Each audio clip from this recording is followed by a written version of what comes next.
এটি মূলত নির্ভর করবে আমাদের বাস্তব অবস্থা বিবেচনায় আমাদের নির্বাচন কমিশনার মহোদয় কীভাবে আমাদেরকে পরামর্শ দেবেন তার উপরে। আমাদের ব্যক্তিগত মতামত হচ্ছে আমরা যত দ্রুত করতে পারি। প্রথমত তোমাকে ধন্যবাদ যে এটা একটা গুরুত্বপূর্ণ ইস্যু নিয়ে আমরা একটু কথা বলার সুযোগ হলো সবাই, এবং আপনাদের মাধ্যমে সবাইকে জানানোরও। প্রথম থেকে একই কথা পরিষ্কারভাবে বলে এসেছি যে ডাকসু নির্বাচনটা আমাদের গণ অভ্যুত্থানের মৌলিক চেতনার সাথে সম্পর্কিত, মৌলিক কমিটমেন্টের সাথে সম্পর্কিত।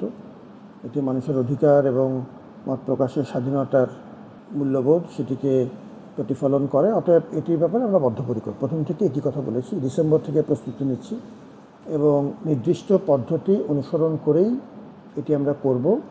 এর কারণ হচ্ছে যে প্রাতিষ্ঠানিকভাবে কোনো পদ্ধতিগত দুর্বলতা থাকলে মূল নির্বাচনটি যে কোনো সময়ই প্রশ্নবিদ্ধ হবে। এটি ব্যক্তির বিষয় না, এটি ব্যক্তি নিয়াজ আহমেদ খানের বিষয় না, একটি পদ্ধতিগত বিষয় যেটা ঢাকা বিশ্ববিদ্যালয় যদিও আয়োজন করে, কিন্তু ব্যাপারটির গুরুত্ব জাতীয় পর্যায়ে, এটা আমরা সবাই বুঝি। পদ্ধতি মেনে চলে আমরা কতটুকু করেছি এবং সামনে কয়টা স্টেপ বাকি আছে সেটা পরিষ্কারভাবে ছক আকারে দেখিয়ে দেওয়া হয়েছে আমাদের সমস্ত অংশীজনদের জন্য। এবং এই ব্যাপারে পূর্ণ স্বচ্ছতা এবং পূর্ণ সহযোগিতা আমরা সবাই চাই। স্বচ্ছতা আমাদের তরফ থেকে বুঝিয়ে আছে, চাই। এক্স্যাক্ট ডেটটা নির্ধারিত হবে আমাদের নির্বাচন কমিশনার মহোদয় তার পরিস্থিতি বিবেচনা করে শেষ রাউন্ড অফ কনসালটেশনের পরে তিনি আমার সাথে পরামর্শ করে ডেটটি নির্ধারণ করবেন। আমরা আশা করছি যে নির্বাচন কমিশনার নিয়োগের ব্যাপারে আমরা দ্রুততম সময়ে আমরা অ্যাকশন নেব, যেটা বলা হয়েছে। এবং এক্ষেত্রে আপনাদের সবারও সহযোগিতা দরকার, বিশেষ করে সাংবাদিক মহলে, যেহেতু তারা আমাদের পরীক্ষিত পুরানো বন্ধু। বিশ্ববিদ্যালয়ের সাথে কোনো পরামর্শ যদি আপনাদের থাকে এই বিষয়ে দিবেন, আমরা খুব যোগ্য মানুষ খোঁজার চেষ্টা করছি। কতটুকু শান্তিপূর্ণ হবে তা নির্ভর করবে আমরা সবার সহযোগিতা পাওয়ার উপরে। বিশ্ববিদ্যালয় এই ব্যাপারে আন্তরিক, এটি নতুন করে বারবার বলার কোনো প্রয়োজন নেই।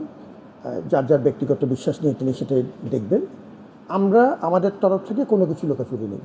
সবার সহযোগিতা ছাড়া একটি নির্দিষ্ট দপ্তরের পক্ষে, একজন ব্যক্তির পক্ষে ডাকসুর মতো একটি জটিল আয়োজন, যেটি বিশ্ববিদ্যালয়ের, কিন্তু মূলত এই কাজটি একটি জাতীয় ঘটনা এবং এর একটি জাতীয় দায় এবং দায়িত্ব আছে। সব মহলের সহযোগিতা ছাড়া এবং মোটামুটি বড় মাপের, একদম নিখুঁত ঐক্যমত না হোক, বড় মাপে সবার সহযোগিতা এবং সমর্থন ছাড়া এটি শান্তিপূর্ণভাবে আয়োজন করা কঠিন। অতএব শান্তিপূর্ণ হবে কি না এটা নির্ভর করছে কতটুকু সহযোগিতা আপনি আমাকে করছেন এবং আমি আপনাকে করছি তার উপর। আচ্ছা, এবং এটা প্রত্যেকের দায় আছে, বিশেষ করে ছাত্র সংগঠনগুলো।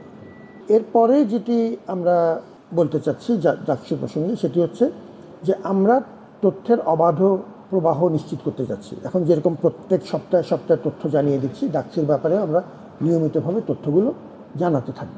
এবং যখন আমাদের কিছু পরিমার্জনের প্রয়োজন হবে সেটি আমরা করব। 3টি কমিটি নিরবচ্ছিন্নভাবে কাজ করেছে। 3টি কমিটির রিপোর্ট এখন প্রায় শেষ পর্যায়ে এবং এগুলি সিন্ডিকেটে যাওয়া শুরু করবে। এই আমাদের 24 তারিখে সিন্ডিকেটেই আমরা আশা করছি 2টো কমিটির রিপোর্ট আমরা নিয়ে যাব। অতএব আমরা আমাদের দিকে পুরোদস্তুর এগিয়ে যাচ্ছি, সবার সহযোগিতা দরকার। এটি মূলত নির্ভর করবে আমাদের বাস্তব অবস্থা বিবেচনায় আমাদের নির্বাচন কমিশনার মহোদয় কীভাবে আমাদেরকে পরামর্শ দেবেন তার উপরে। আমাদের ব্যক্তিগত মতামত হচ্ছে আমরা যত দ্রুত করতে পারি, কিন্তু শর্তগুলি আমাদের দুটো বিষয়। এক হচ্ছে পদ্ধতিগত কোনো শর্টকাট আমরা করব না। যে যাই বলুক, রাগ অনুরাগ বিরাগ, পদ্ধতিগতভাবে নিখুঁতভাবে এটা সম্পন্ন করব, যাতে কেউ আমাদের পদ্ধতি নিয়ে প্রশ্ন করে এই নির্বাচনটিকে প্রশ্নবিদ্ধ করতে না পারে। 1। 2 নম্বর হচ্ছে সার্বিক পরিস্থিতি বিবেচনা করার জন্য আমার একটি স্বাধীন এবং নিরপেক্ষ কমিশন দরকার। আমি তাকে সহযোগিতা করব বিশ্ববিদ্যালয় প্রশাসনের তরফ থেকে, কিন্তু এই সিদ্ধান্ত মূলত তার তরফ থেকে আসবে।